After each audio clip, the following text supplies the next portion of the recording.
Assalamualaikum warahmatullahi wabarakatuh.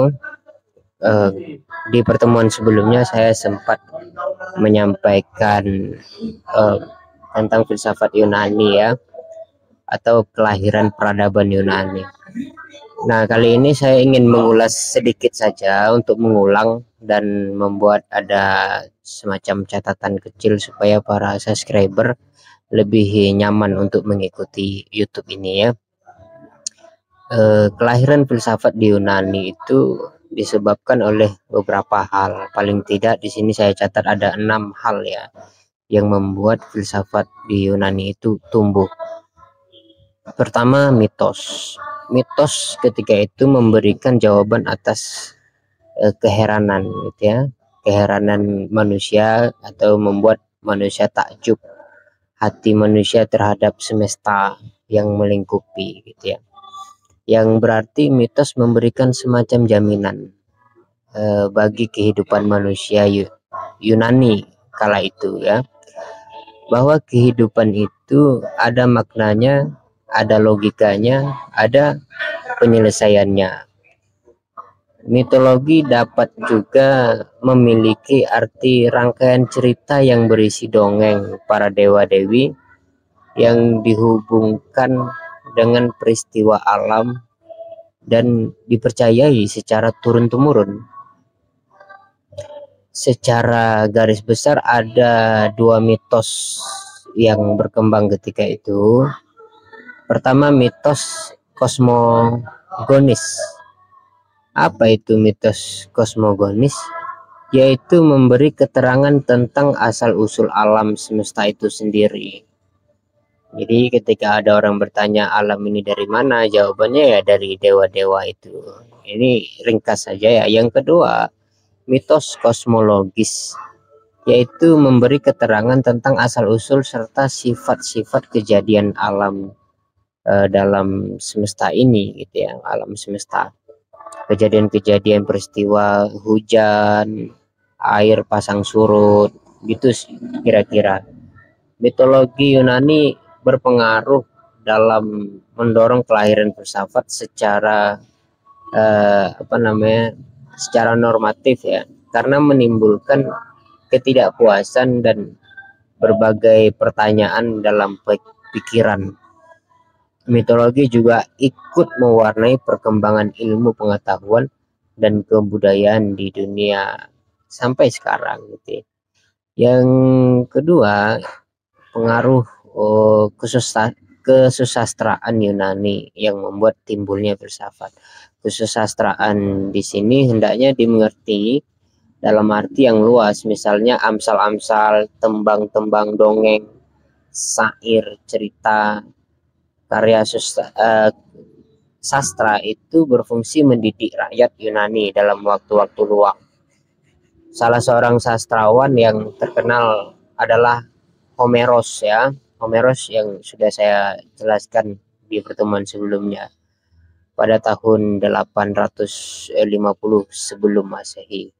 Puisinya yang amat terkenal yaitu Ilyas dan Odiessa. Gitu ya kira-kira ya tentang kesusastraan. Kemudian ada pengaruh ilmu-ilmu pengetahuan. Ilmu-ilmu pengetahuan ini kalau kita buka di buku sejarah filsafat Barat karya Bertrand Russell, dia menceritakan di sana bahwa negara belahan Babilonia itu memberi pengaruh besar seperti astronomi, ilmu tentang astronomi, tentang penanggalan gitu ya, atau ilmu bintang ya, atau apa namanya istilahnya hari ini, ilmu perbintangan ya kira-kira ya. Kemudian ada pengaruh dari Mesir tentang ilmu ukur, ilmu hitung, geometri dan sebagainya. Nah, dari Yunani itu sendiri juga memberi pengaruh bahwa ilmu-ilmu tadi bukan hanya ditekuni sebagai pemenuhan kebutuhan praktis, tapi dikembangkan demi kemajuan ilmu itu sendiri. Nah, ada pengembangan di Yunani itu sendiri ya. Kemudian mitos dan logos. Maksudnya apa mitos dan logos ini? Dialektika antara mitos dan logos ini, tiga pengaruh yang di atas tadi itu, tiga sebab di atas tadi itu membuat orang-orang Yunani itu dalam arti tertipologi, terkotak-kotak ya. Karena geografi Yunani itu juga adalah apa namanya negeri-negeri yang kecil ya, dari banyak negeri sehingga menjadi satu gitu ya. Jadi mitos dan logos ini maksudnya adalah dialektika yang terus-menerus terjadi antara mitos dan logos. Sebenarnya yang benar mana sih, mitos atau logos? Ini munculnya dialektika yang terus-menerus gitu. Nah, kenapa mereka tidak pernah berantem? Nah, karena memang di nomor 6 itu kan ada kondisi sosiopolitik. Mereka itu termasuk negara yang sangat demokratis, sehingga otonominya juga punya gitu ya, juga memiliki kemerdekaan untuk berserikat dan seterusnya. Itu lebih lengkapnya silakan baca di Bertrand Russell ya. Kemudian posisi geografis tadi sempat saya singgung bahwa Yunani itu tidak sekecil sekarang gitu ya.